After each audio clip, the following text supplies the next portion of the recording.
It's time to get warmed up for your round of golf. We're gonna need two things.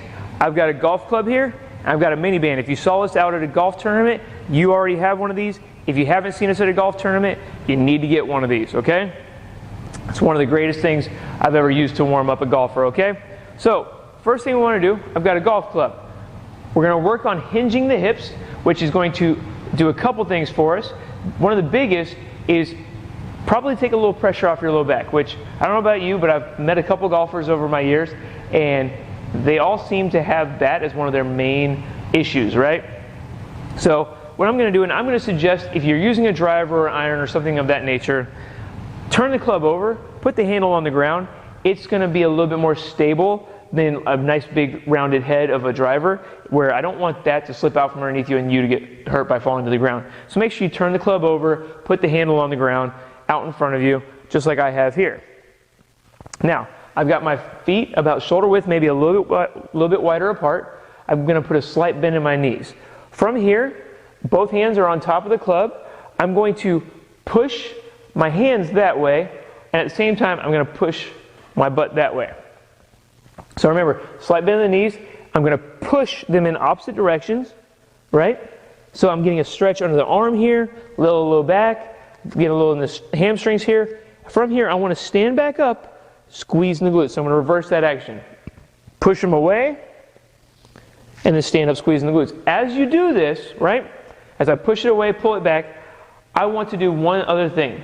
I want to breathe. So I'm going to take a deep breath in right now. As I breathe out, I'm going to push my hand that way, and I'm going to push my butt that way. So a deep breath in, breathe out,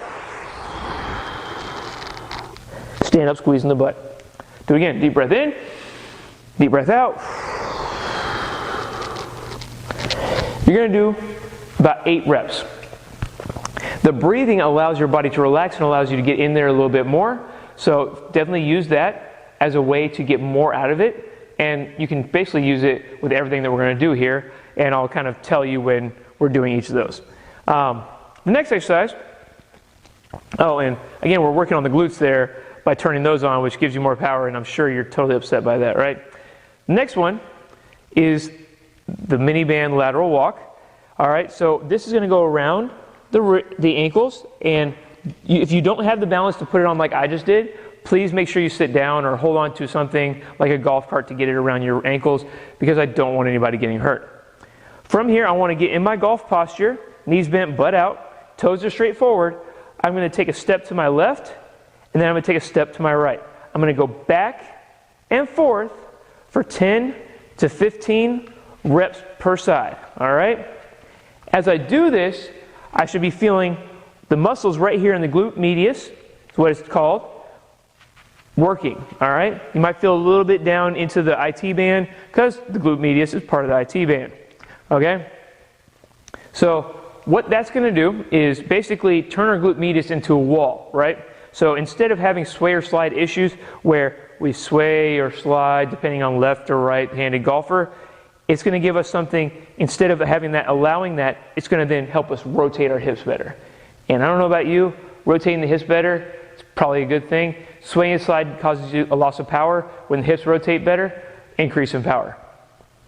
I don't know. Sounds like a good plan to me, right? Hope it sounds like a good plan to you. Next, we're actually going to use this again. And what we want to do now is what we call overhead front raise. So we're going to work on shoulder mobility. And you know, as you get into your backswing and all that, we need to have shoulder mobility. So here we are. I'm going to have it around my wrist. Now as I do this, I want to give just a slight gentle tug. I don't need to pull it with everything I got, right? No, I need to get just some tension on the band. I want to stay nice and tall, and I'm just going to lift my arms up over my head and bring it back. One thing I don't want is hyperextension of the low back. So as you raise it and you get up here, if this is as far as you can go, I don't need you to get it up here by doing this. You know, don't hyperextend your low back. You're not going to be doing yourself any favors by doing that.